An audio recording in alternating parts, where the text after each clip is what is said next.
In the grand theatre of the British monarchy, nothing is accidental. Every move is calculated, every scandal an opportunity. The palace, with its centuries-old walls, has witnessed countless intrigues, and behind every gilded door, strategy is always at play. As the world obsessed over Prince Andrew's disgrace, King Charles, then Prince of Wales, saw a chance to secure the crown for Camilla. The headlines screamed of Andrew's downfall, but in the shadows, Charles was quietly shaping the future of the monarchy. He didn't just survive the storm, he used it, trading one scandal for another's redemption. Where others saw chaos, Charles saw a rare opening, a way to rewrite the rules and shift the public's gaze. While the press devoured Andrew's downfall, Charles orchestrated a backroom deal, redirecting public outrage to protect the monarchy. He understood that in the court of public opinion, timing is everything, and he played his hand with precision. Andrew became the sacrificial pawn. His silence bought not just with money, but with the acceptance of Camilla as future queen. The cost was high, but for Charles it was a necessary price to pay for stability and legacy. The monarchy, ever the survivor, sacrificed a duke to shield its king and queen. In the end, the institution's survival outweighed any individual's reputation, no matter how royal their blood. Charles's pragmatism turned disgrace into advantage, ensuring the line of succession matched his vision. He maneuvered through scandal with a statesman's touch, reshaping the royal narrative to suit his ambitions. The real story wasn't Andrew's scandal.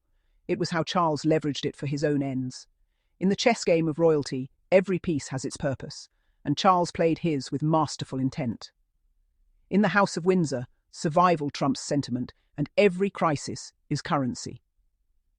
The family's legacy is built on adaptation, and this was just the latest chapter in a long history of calculated moves. The dirty bargain was struck, and the future of the crown was secured. The public saw a scandal, but the palace saw a solution, a way to protect the throne for another generation. In royalty, even disgrace can be a masterstroke. For the Windsors, every crisis is a chance to rewrite history and ensure the crown endures. In the early months of 2022, Prince Andrew, once considered the Queen's favoured son, found himself at the centre of a global scandal. He was facing a high-profile civil lawsuit in the United States, accused of sexual assault by Virginia Giuffre, a case that sent shockwaves through both the British public and the royal family. The allegations were made even more explosive by Andrew's close association with Jeffrey Epstein, the disgraced financier and convicted sex offender. Their friendship, documented in countless photographs and news reports, cast a long shadow over the prince's reputation. The monarchy was plunged into crisis. Andrew's disastrous BBC Newsnight interview, intended to clear his name, only deepened public suspicion and further damaged the royal brand, leaving the institution reeling. The very real prospect of a senior royal being forced to testify in a US court threatened to shatter the carefully maintained image of the monarchy, raising questions about its future stability. Under immense public and political pressure, Queen Elizabeth II made a historic decision. She stripped Andrew of his military titles and royal patronages, effectively casting him out from official royal duties in a bid to protect the crown's reputation. Yet even as Andrew retreated from public life, the lawsuit loomed large. The monarchy's very survival seemed to hang in the balance, with the world's media watching every move. Behind palace walls, Prince Charles and Prince William pushed for swift, decisive action. They knew that their own futures, and the future of the monarchy itself, depended on containing the scandal before it spiraled further out of control. The firm, as the royal family and their advisors are known, moved quickly. Their goal was clear: make the problem disappear, and do it fast, before irreparable harm was done. The solution came in the form of a massive financial settlement and a confidential agreement, negotiated behind closed doors and away from the public eye. For the monarchy, the priority was never about seeking justice or truth. It was about self-preservation, maintaining the institution's power and mystique at all costs. Prince Andrew was sidelined, his royal career in ruins. But the real, lasting damage was to the credibility and moral authority of the institution itself. The true cost of silence, measured in both money and trust, was about to be revealed to the world, leaving the monarchy forever changed. In February 2022, Prince Andrew settled out of court with Virginia Giuffre for a reported £12 million. The agreement was reached quietly, behind closed doors, with the world watching and speculating about what really happened. The sum was staggering, but the silence it purchased was even more valuable to the royal family. The money, rumoured to come from the Queen's private estate, bought silence, not justice. It was a transaction designed to protect the institution, not to provide answers or closure for the public. The royal family's walls grew higher, their secrets more closely guarded. The palace insisted it wasn't taxpayer money, but the optics were damning. Royal wealth used to bury a scandal. Headlines screamed, questions swirled, and the public's trust in the monarchy was shaken yet again. The sense of entitlement and privilege was impossible to ignore. There was no admission of guilt, just a transaction to protect the monarchy. The royal family offered no explanations, only silence, as if hoping the controversy would fade with time. The public was expected to move on, but the message was clear. Accountability is negotiable for the powerful. Many felt betrayed, sensing that justice had been traded for convenience, and that the rules were different for those born into privilege. Charles, at the heart of crisis talks, saw the settlement as an investment in the crown's stability and his own ambitions.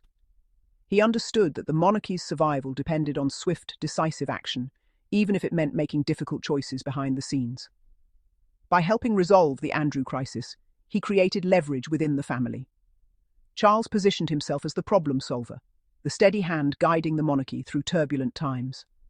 The Queen owed him, and the board was cleared for his next move. In the intricate game of royal politics, every favour counted, and Charles was now in a stronger position than ever before. The monarchy closed ranks, but the stain remained. The public's questions lingered, and the shadow of scandal continued to haunt the royal family. The Andrew problem was solved, but at a steep price. The cost was not just financial, but reputational, a reminder that even the most powerful are not immune to consequence. Now, Charles was ready to collect on his bargain. With the crisis contained, he could focus on consolidating his influence and shaping the future of the monarchy. The stage was set for Camilla's rise. With obstacles removed and alliances secured, the next chapter in the royal saga was about to begin. Days before Andrew's settlement, Queen Elizabeth made a historic announcement. Camilla would be queen consort. The timing was no accident, a classic quid pro quo.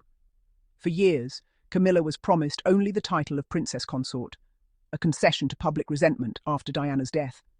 Suddenly, that promise vanished, replaced by the Queen's sincere wish. The Andrew scandal provided perfect cover. The media shifted focus from disgrace to royal rehabilitation. Charles's decades-long campaign for Camilla's acceptance paid off. The deal was clear. Solve the Andrew crisis, secure Camilla's crown. The Queen, weary of scandal, granted Charles his wish. The public, relieved to see Andrew gone, barely noticed the U-turn. It was a royal checkmate, one problem traded for another's solution. Camilla's transformation from reviled other woman to queen consort is a masterclass in PR. For years, she was blamed for Diana's misery, her reputation in tatters. The palace invented the princess consort title to placate a hostile public. But over 2 decades, Camilla's image was carefully rehabilitated, dutiful, discreet, supportive. The press, once her enemy, became her ally, and the Queen's Jubilee endorsement sealed her acceptance. Overnight, opposition to Queen Camilla was reframed as disrespect to the late Queen's wishes. When Elizabeth II died, the transition was seamless. Charles became king, Camilla his queen. The PR miracle was complete. The monarchy's greatest liability became its heart.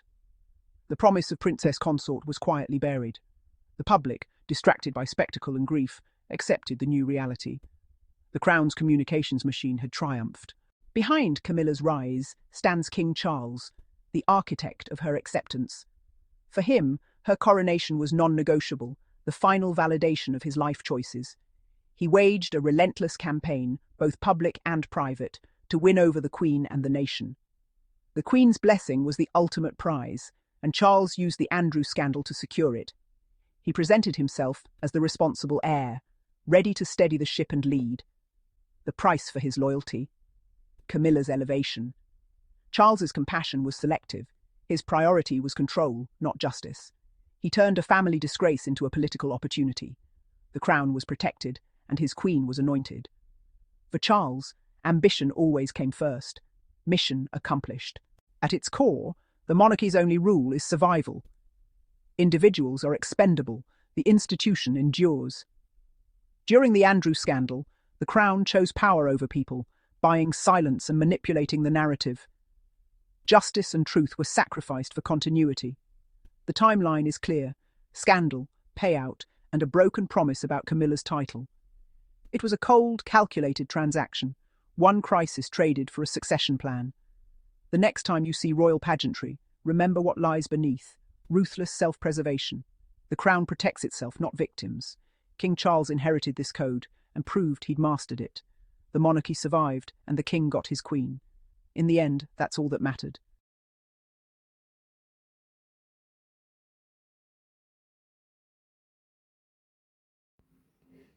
To all my amazing and curious Sussex family, thank you all for watching our videos, and do not forget to subscribe, like, and put a comment. Bye bye. See you in our next episode. Bye.